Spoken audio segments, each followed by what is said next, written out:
Welcome back to Conflicts of Interest. This is episode 392. I'm the host, Kyle Anzalone.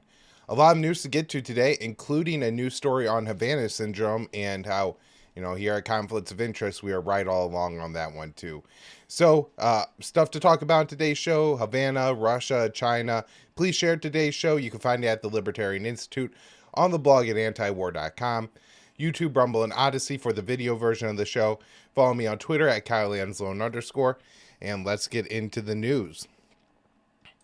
All right, here we go. First article up to date by Dave DeCamp at antiwar.com, March 1st, 2023. U.S. intel report says Havana syndrome not caused by foreign weapon. A U.S. intelligence report concluded that headaches and other symptoms U.S. diplomats have said they experienced, known as Havana syndrome, is not the work of a hostile foreign power using a mysterious energy weapon. U.S. diplomats in Cuba first reported the symptoms, but other U.S. government employees deployed in other countries later said they had similar symptoms. Those who claim to have been affected by Havana syndrome are seeking compensation and have pushed the theory that it was the doing of a hostile power such as Russia. But the Washington Post reported on Thursday that 5 U.S. intelligence services have determined it was very unlikely a foreign power was responsible for the symptoms. Last year, NBC News reported that the CIA found the claims about Havana syndrome were unfounded. Despite the conclusions of the intelligence community, those who have reported symptoms are still receiving compensation.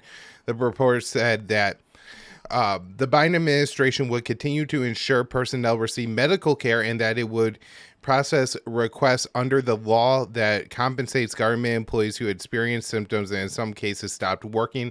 Some individuals will be eligible for six-figure payments. And look, this is lower level government corruption for what we cover on the show, right?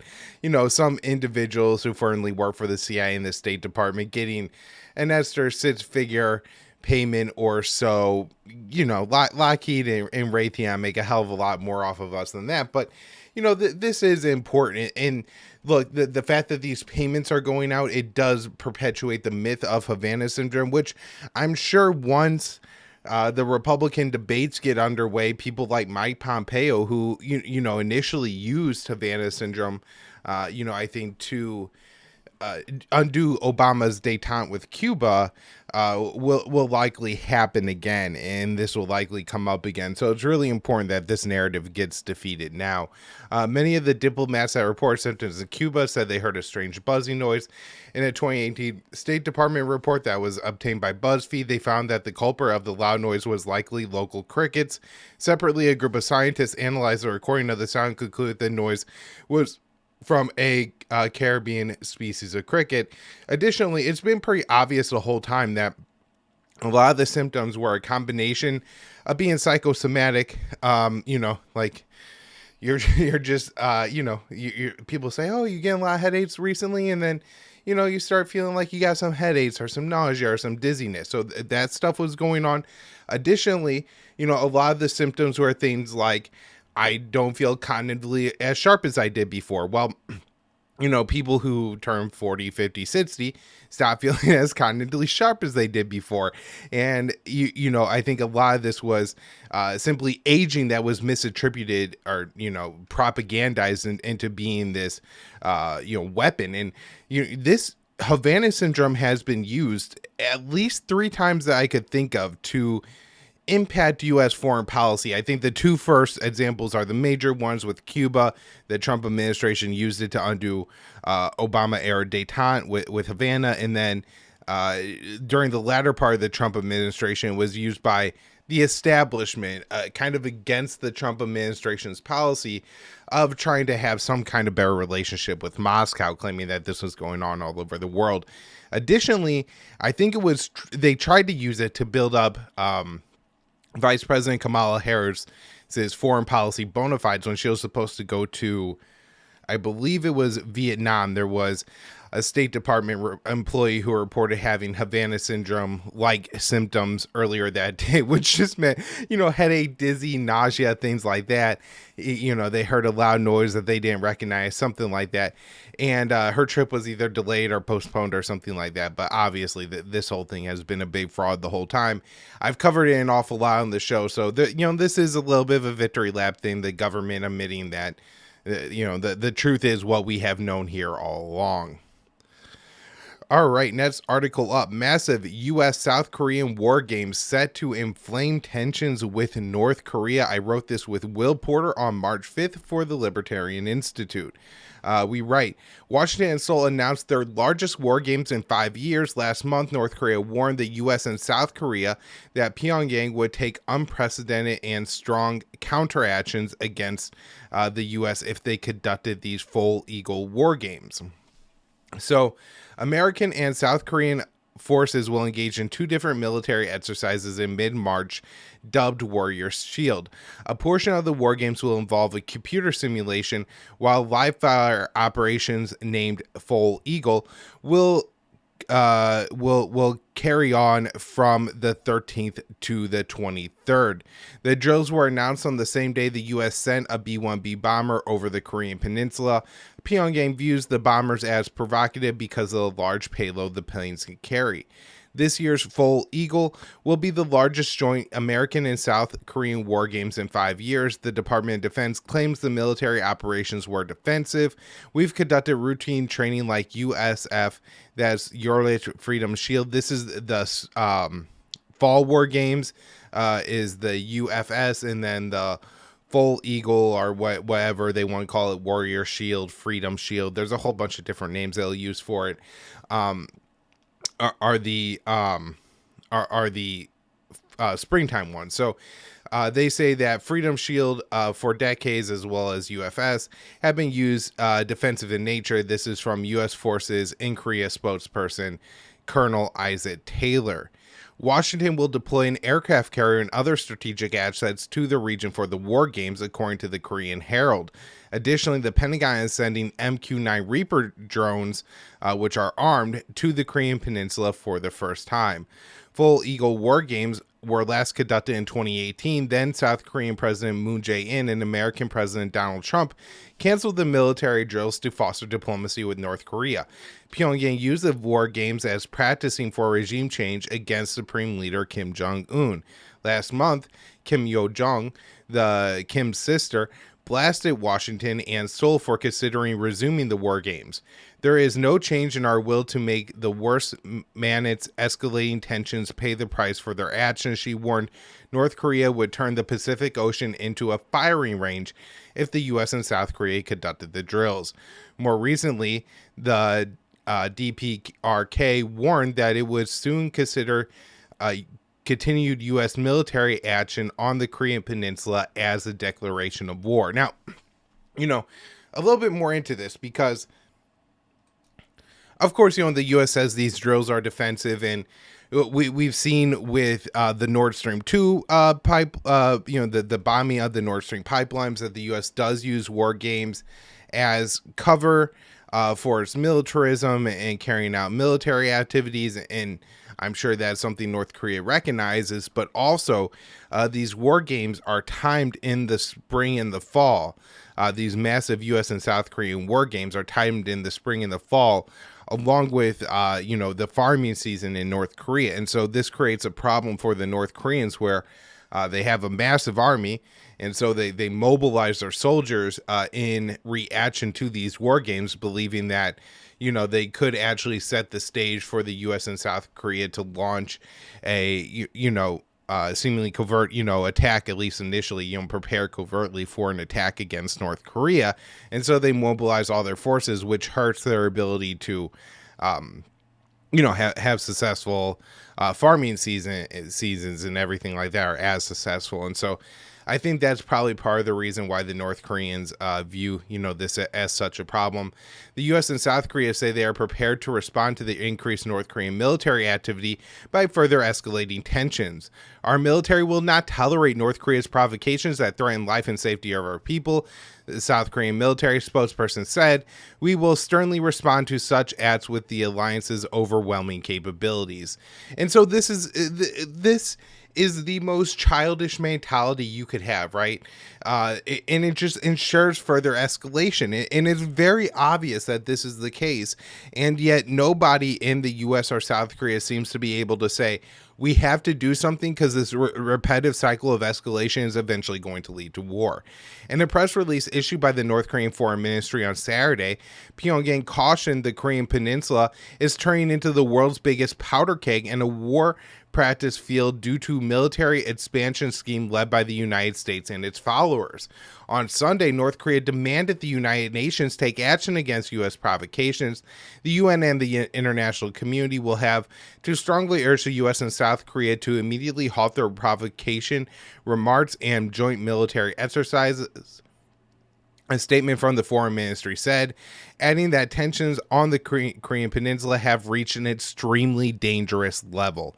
And so I do worry that we are approaching the point here in the U.S.-Korean relationship where there's a real possibility that even if it's not intentional, even if the Biden administration doesn't realize how close they are coming to war on the Korean Peninsula, just given, I think, how the North Korean government may not, I don't think is one of the more competent governments in the world. So they can make a real miscalculation here.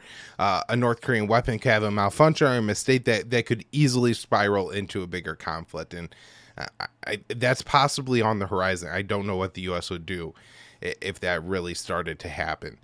So next up, we have some news on Russia. Blinken briefly meets with Lavrov on the sidelines of the G20 summit in India. Secretary of State Antony Blinken on Thursday briefly talked with his Russian counterpart, Lavrov, in New Delhi on the sidelines of the G20 meeting, marking the first in-person meeting between the two diplomats since the Russian invasion of Ukraine last year.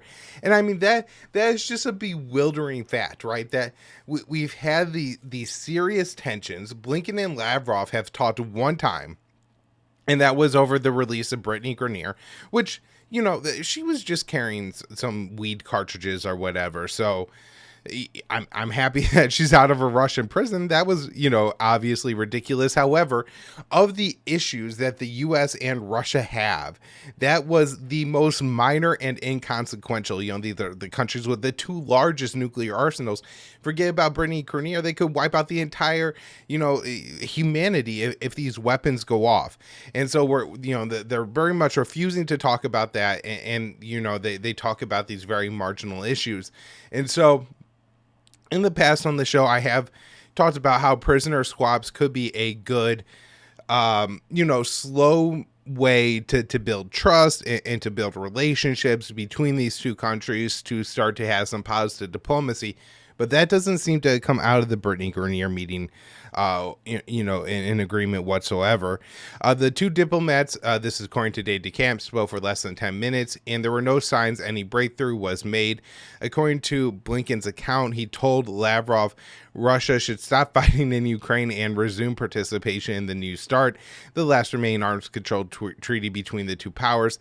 Blinken also said that he discussed Paul Whelan, a former Marine who was arrested on spying charges in Moscow in 2018 with a USB that contained classified information and was handed to a 16-year sentence in 2020. He said the U.S. has put forward a proposal to exchange Whelan, that Moscow should accept it. The Russian Foreign Ministry said the two diplomats held talks on the go and that it wasn't long enough to be considered a negotiation. Blinken asked for a contact with Lavrov. Sergei Vikarov had communicated, Kind of. All right. So the Russian Foreign Ministry spokeswoman said Lavrov had communications on the go during the second session, but there was no negotiations, no meeting. And so I guess they're pretty much, Russia really downplayed it and made it sound like maybe Blinken bumped into Lavrov in the hallway between meetings, and they maybe exchanged, a couple of words, which, look, maybe it isn't a bad thing, but at the same time is, it isn't what we need at this point. We need a lot more communication between these two sides. And, largely the position of the U.S. has been to Russia, well, stop the invasion and then we'll talk to you, which obviously is a non-starter. Next up, Attorney General Merrick Garland made some unannounced visit to Ukraine. Attorney General Merrick Garland became the latest high-level U.S. official to travel to Ukraine on Friday. He made an unannounced visit to the western city of Lviv. According to the Justice Department officials, Garland was invited to Ukraine by the top prosecutor to make the trip. During the visit, he met with Ukrainian President Zelensky and pledged U.S. support to investigate alleged Russian war crimes. Garland's trip to Ukraine came a few days after Treasury Secretary Janet Yellen visited the country and a few weeks after Biden did. We have here today in Ukraine to clearly speak and with one voice, the perpetrators of those crimes will not get away with them, Garland said. According to Axios, he made a similar pledge when he visited Ukraine in 2022. Now, one of the problems with this is I think it's basically reinforcing for Ukraine that we back a condition for them that is obviously going to be a non-starter for Russia. They want to try Putin for war crimes, and if we're, being realistic here, one of the things that Russia isn't going to agree to is a deal that will see Putin behind bars. And, there's no way they would agree to that. So, Ukraine has come out and said that before negotiations could begin, Russians must face a war crime tribunal. If that's a position of Ukraine, then we're never even going to get to talks here. Russia says it suspended New START treaty because the U.S. had helped Ukraine attack strategic sites. So this isn't surprising. And I'm kind of surprised when Russia, rolled out the fact that they were withdrawing from the New START treaty. They didn't just kind of make it all about this. But Russian Foreign Ministry spokesperson Sergei Rabkov said Thursday that one of the reasons Moscow suspended its participation in New START treaty was because the U.S. helped Ukraine attack facilities housing Russian nuclear weapons. New START is the last remaining nuclear arms control treaty between the U.S. and Russia and limits the deployment of warheads and launchers, including heavy bombers assigned to nuclear missions. Rabkov said Ukraine launched an attack on facilities declared under New START. The situation was further escalated by U.S. attempts to probe the security of Russian strategic facilities declared under New START by helping Kiev regime carry out the attacks on them. And so it sounds like what Russia is saying that, under New START, one of the more important things isn't just the cap on the weapons, but the inspections, right? The U.S. and Russia get to heavily inspect each other's nuclear arsenals, and that helps both countries, I guess, feel secure that what their, adversaries have as far as their nuclear stockpile and abilities. And so we don't have ridiculous military buildups on the idea that Russia has more abilities than it actually has, like, we had during the Cold War with the missile gap. So this is really important. However, my guess is that if you're inspecting each other's nuclear sites, there's some vulnerabilities created there that, the U.S. and Russian, their respective governments learn things about the U.S. and Russian nuclear arsenals, where they're located, things like that. And so Russia is, I think, basically saying that, look, the U.S. understood what kind of nuclear weapons that we had stored here, and they helped Ukraine to carry out an attack. And that attack wasn't necessarily aimed at taking out Russia's nuclear forces, but they wanted to test and see maybe how Russia would respond, what kind of air defense systems they have around those bases, how and if the U.S. drones or whatever kind of weapons can bypass these systems and things like that. And so they're saying that basically the U.S. was, taking a look at Russia's nuclear infrastructure in a military way, like to carry out an attack. And again, I'm kind of surprised that Russia hasn't made a bigger deal out of this. But we talked about this at the time on the show, that there would be major consequences to carrying out attacks on Russia's nuclear infrastructure. All right. Moscow says Ukrainian saboteurs launched attacks inside Russia. So Russian authorities said that Ukrainian soldiers, are saboteurs, not soldiers, crossed into Russian territory which borders Ukraine, and launched attacks on villages in the area, killing 2 civilians. Ukrainian officials denied involvement in the attack and suggested Russians might have been responsible. These are people who, with weapons in their hands, are fighting the Putin regime, and those who support it. Maybe Russians will begin to wake up, a spokesperson for Ukraine's military intelligence says. I'm not surprised that Ukraine denied it. I wouldn't be surprised if Ukraine had a hand in it.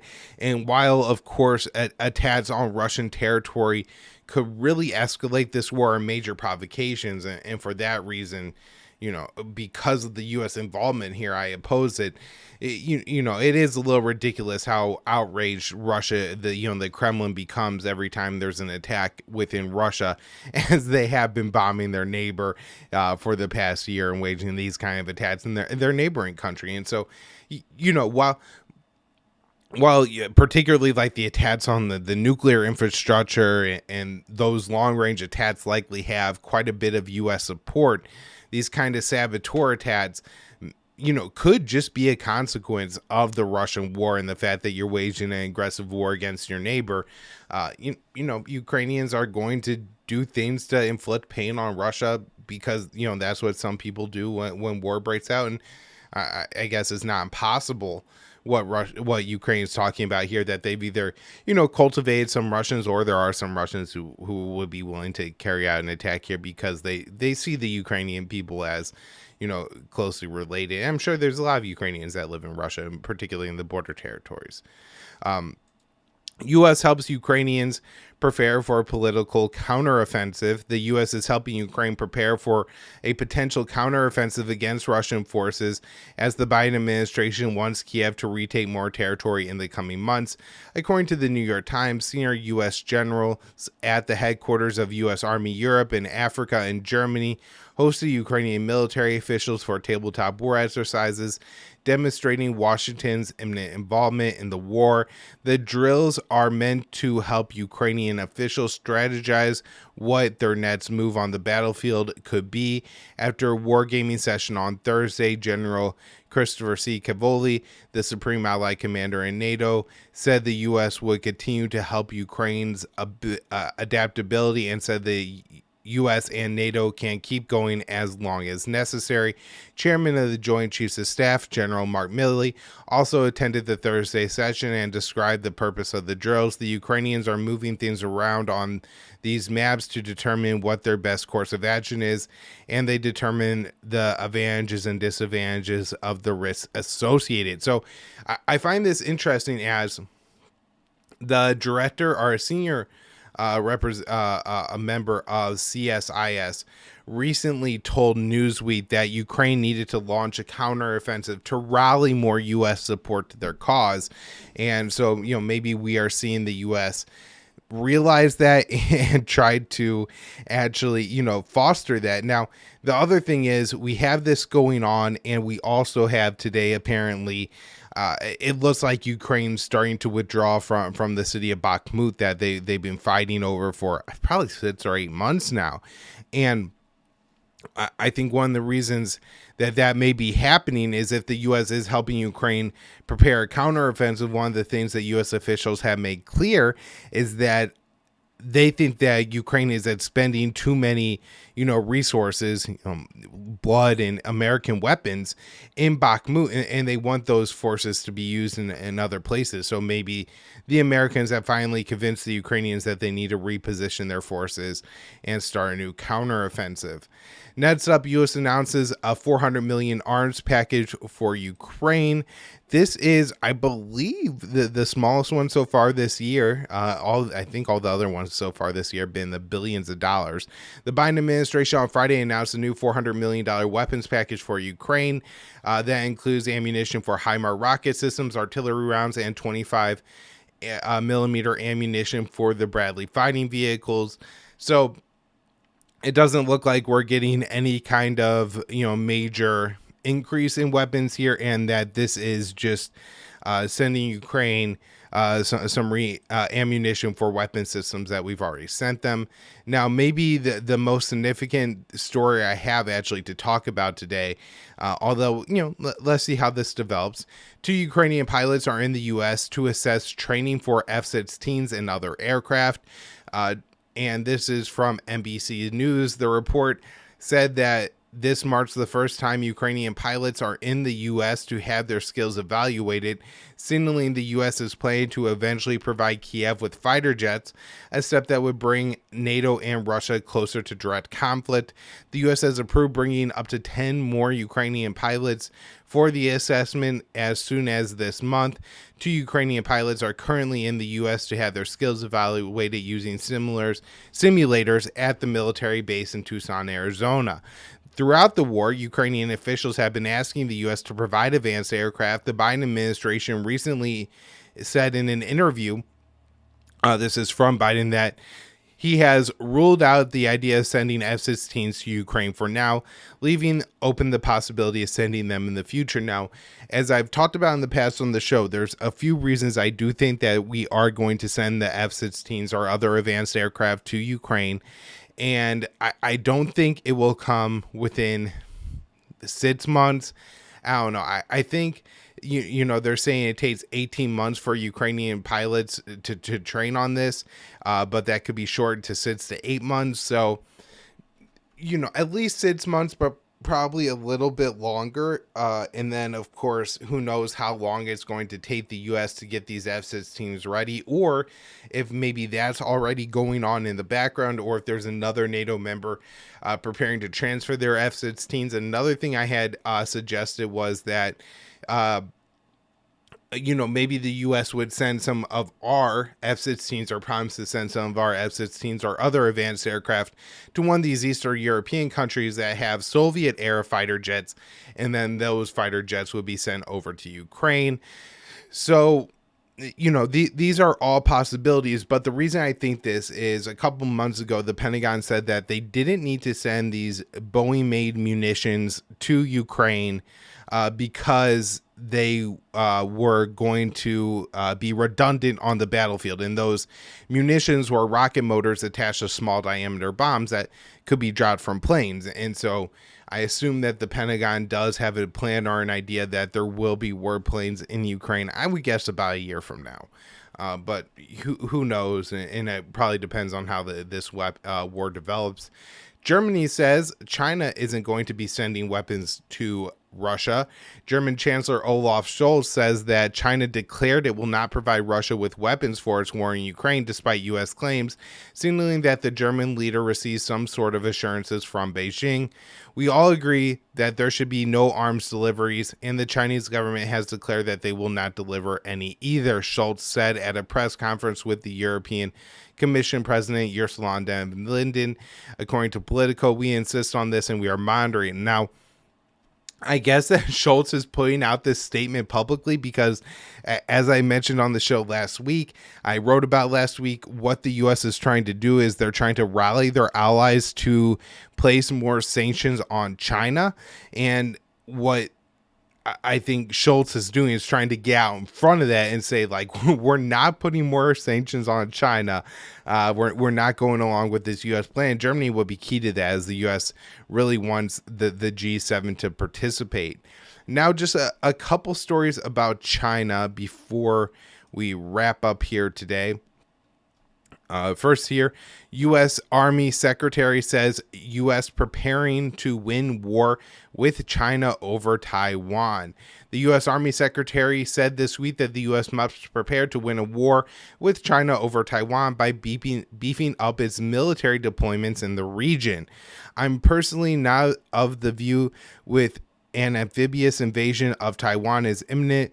The U.S. Army Secretary said at American Enterprise Institute, according to Voice of America, but we obviously had to be prepared to fight and win that war.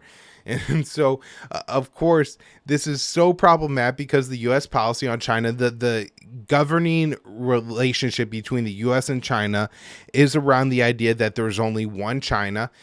This applies to Taiwan. There's one government, and, Beijing believes that they're that government. And one entity of China that includes Taiwan. That's U.S. policy, and by U.S. high-level officials saying that, it's clearly saying to Beijing that, this is no longer something that the Biden administration believes. And so I think that's going to push Beijing towards seeking a way to either use its military or all of its political leverage that it needs to get Taiwan to reunify with the mainland.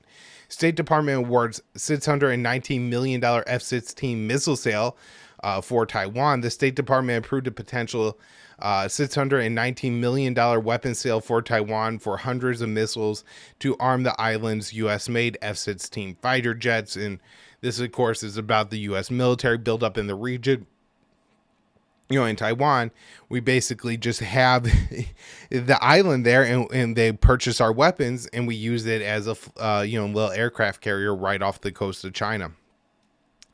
Bill introduced in the House would allow U.S. to lend weapons to China. Representative Michelle Steele, a Republican from California, on Wednesday introduced a bill in the House that will allow the U.S. to lend or lease weapons to Taiwan. As Congress is looking for a way to ship more weapons to the island, the legislation is modeled off the World War II era Lend-Lease Act that allowed the U.S. to arm the Soviet Union, Britain, and other allies prior to its entry in the war. A similar law for Ukraine was signed into law by President Biden last year in the wake of Russia's invasion. And so, again, just like what I was talking about before, this is, I think, going to prompt Beijing to look for military solutions for the Taiwan issue. Now, last up here, U.S. increased military support for Somali government against al-Shabaab. This from Dave DeCamp on March 1st. The U.S. is increasing military assistance to the Mogadishu-based government in Somalia, the Associated Press reported on Wednesday. U.S. airstrikes in Somalia have increased since President Biden ordered the redeployment of troops in May 2022, and the Somali government launched an offensive against al-Shabaab, declaring total war on the group. According to the Associated Press, the U.S. said in a statement that around 61 tons of weapons and ammunition arrived in Mogadishu as a part of the increased military aid. On Tuesday, the U.S. hosted a meeting with Somalia in Washington, D.C. that was attended by representatives from Qatar, Turkey, United Arab Emirates, and the U.K.